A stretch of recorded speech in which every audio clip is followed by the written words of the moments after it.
The live TV, सच सबसे आगे। नमस्कार, मैं हूं रंजीत झा और आप देख रहे हैं द लाइव टीवी। प्रधानमंत्री नरेंद्र मोदी और पूरी भाजपा के लिए क्या खाने के दांत अलग और दिखाने के दांत अलग अलग हैं। भारत में मुसलमानों के प्रति पूरी भाजपा और मोदी जी का अंदाज अलग है, लेकिन जब मोदी जी विदेशी धरती पर जाते हैं, खास करके इस्लामिक कंट्रीज में जब वो कदम रख देते हैं, तो उस वक्त मोदी जी बदले बदले से नजर आते हैं। ना उन्हें इस्लाम के किसी भी चीज से उस वक्त कोई परहेज होता है। वो जमकर लोगों से मिलते हैं, सबको गले लगाते हैं, मस्जिदों में जाते हैं, मजारों पर जाते हैं और वहीं गाय काटने वालों से भी मुलाकात करने में मोदी जी को दिक्कत नहीं होती है। लेकिन दूसरी तरफ भारतीय जनता पार्टी के राज में गौरक्षा कानून खूब बना हुआ है और इस कानून के सहारे बजरंग दल भी उत्पात मचाते नजर आते हैं। भारतीय जनता पार्टी के नेता गाय तस्करी करने वालों पर या फिर सिर्फ आरोप लग जाने के आधार पर भी गंभीर खेल कर देते हैं और बजरंग दल वाले तो हत्या ही कर देते हैं। तो दूसरी तरफ मोदी जी जब गाय काटने वालों से मिलते हैं और भारत में जब गौ तस्करी का आरोप लगाकर कई स्लॉटर हाउस को बंद करा दिया जाता है, यहाँ पर गलत चीजें हो रही हैं, तो उसमें भी सिफारिशों का दौर चलता है और आरोप लगता है कि मोदी जी ने तत्कालीन मुख्यमंत्री उत्तर प्रदेश अखिलेश यादव को फोन करके सिफारिश भी की थी। कई ऐसे खुलासे सामने आए हैं जो कि हैरान कर देने वाले हैं। तो जरा समझना पड़ेगा कि यह आरोप कैसे लग रहा है और इसके पीछे कौन है। एक तस्वीर अपने स्क्रीन पर देखिए। मोदी जी जहां खड़े हैं इसमें दो व्यक्ति हैं। एक है यूएई के राष्ट्राध्यक्ष और ये शाहरुख खान के दोस्त भी हैं और उनके साथ जो खड़े हैं ये हैं लुलु मॉल के मालिक। अब इन्हीं तस्वीर को लेकर एक पत्रकार हैं, वरिष्ठ पत्रकार हैं संजय शर्मा, इन्होंने बड़ी टिप्पणी की है। उन्होंने क्या कुछ लिखा है इसे मैं आपको पढ़ के बताता हूं, फिर आपको यकीन होगा कि भारत में जब शाहरुख खान के फिल्म पठान को लेकर बवाल काटा जा रहा था, भगवा बिकिनी को लेकर, तो उस वक्त नरोत्तम मिश्रा जो मध्य प्रदेश के गृह मंत्री हैं या फिर असम के मुख्यमंत्री हैं हिमंता बिस्वा शर्मा, हर कोई विरोध प्रदर्शन में शामिल हो रहा था, लोगों को उकसाने में लगे थे ताकि यह फिल्म फ्लॉप कर दी जाए। लेकिन अचानक से क्या हुआ कि हर कोई बैकफुट पर आया, मोदी जी को भी बयान देना पड़ा था। ये सब कुछ आपको पता होगा कि ये सारी घटनाएं घटित इसी साल की शुरुआत की हम लोग बात करते हैं तब। लेकिन इसके पीछे की एक अलग ही वजह सामने आई है। संजय शर्मा जो बता रहे हैं जरा अपने स्क्रीन पर देखिए आप। इस तस्वीर को शेयर करते हुए उन्होंने लिखा है, यूएई के राष्ट्राध्यक्ष हैं यह, शाहरुख खान के दोस्त हैं। जिस समय असम के सीएम और एमपी के गृह मंत्री नरोत्तम मिश्रा पानी पी पी कर शाहरुख खान को कोस रहे थे और फिल्म ना चलने की धमकी दे रहे थे, बताया जाता है कि इन्होंने एक फोन मोदी जी को किया और 2 मिनट में सभी इतना राइट टाइम हो गए कि असम के सीएम रात के 2 बजे शाहरुख खान के फोन रिसीव करने लगे। साथ में अब लुलु मॉल के मालिक हैं। इसकी चर्चा हम थोड़ा आगे करते हैं, लेकिन जरा ये देखिए, ऊपर के 2 पॉइंट देखिए। नरोत्तम मिश्रा ने ही सबसे पहले बवाल काटा था, ये भगवा बिकिनी जो है, भगवा रंग का अपमान है, इसे बर्दाश्त नहीं किया जाएगा। फिर जितने भी भगवाधारी थे, भगवा गैंग थे, वो सड़क पर उतरकर तांडव मचाने लगे थे, प्रदर्शन करने लगे थे। बाद में मोदी जी ने एक बैठक की और बैठक में हड़काया था ऐसे नेताओं मंत्रियों को कि आप लोग ऐसा ना करें। और फिर देखिए हिमंता बिस्वा शर्मा के तरफ से भी असम में यह चेतावनी पड़ गई थी और वहां के लोगों ने चेतावनी देनी शुरू कर दी कि सिनेमा हॉल में हम यह फिल्म रिलीज होने ही नहीं देंगे। तो उस वक्त शाहरुख खान का एक फोन जाता है और हिमंता बिस्वा शर्मा उस फोन को रिसीव करते हैं लेट नाइट। फिर ट्वीट करके जानकारी देते हैं कि शाहरुख खान का मेरे पास फोन आया था, हमने आश्वासन दिया है कि जितने भी प्रोटेक्शन की बात हो सकती है हम वो प्रोटेक्शन देंगे, सिनेमा घरों में पठान फिल्म रिलीज होगी। सिर्फ वही नहीं, असम की ही बात नहीं थी, गुजरात में भी ऐसा हुआ था। तो उस वक्त गुजरात में भी प्रोटेक्शन देने की बात हुई एक मीटिंग के बाद।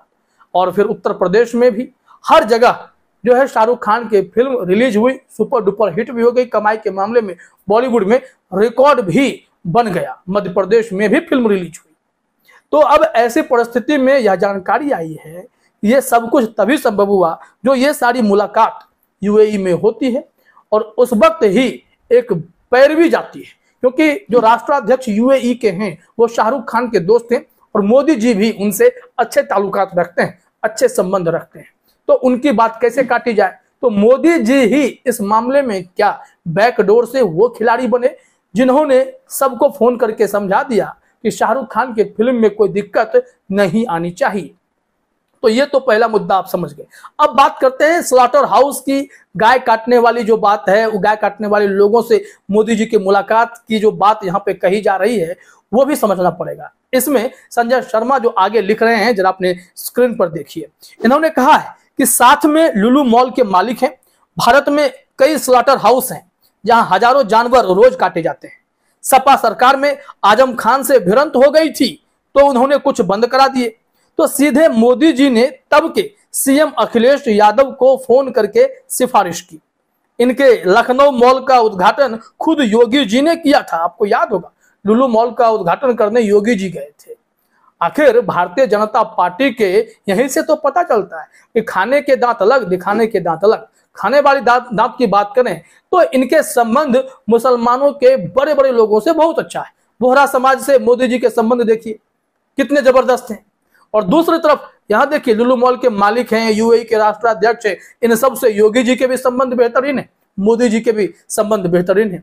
आखिर यह कैसे संभव है कि वही भारतीय जनता पार्टी फिर सड़कों पर बवाल काटती है, मुसलमानों की हत्या कर देती है, भीड़ के द्वारा भयंकर पिटाई हो जाती है, गौरक्षा के नाम पर लहूलुहान कर दिया जाता है। तमाम ऐसी चीजें बीजेपी के जो सहयोगी जो भी हैं, चाहे वो बजरंग दल हो, हिंदुत्ववादी संगठन जितने हो, हर कोई हिंदू राष्ट्र के नाम पर मुसलमानों को प्रताड़ित करने लगता है। और खुद बीजेपी वोटों के ध्रुवीकरण के लिए मुसलमानों को उनके अधिकारों से वंचित करने लगती है। अपनी ही पार्टी में मुसलमानों का प्रतिनिधित्व खत्म कर देती है। न राज्यसभा में, न लोकसभा में, न विधानसभा में, कहीं भी भारतीय जनता पार्टी में आपको कोई मुसलमान प्रतिनिधि नहीं मिलेगा। तो क्या कारण है? ये सारी चीजें समस्या तो खड़ी करती हैं।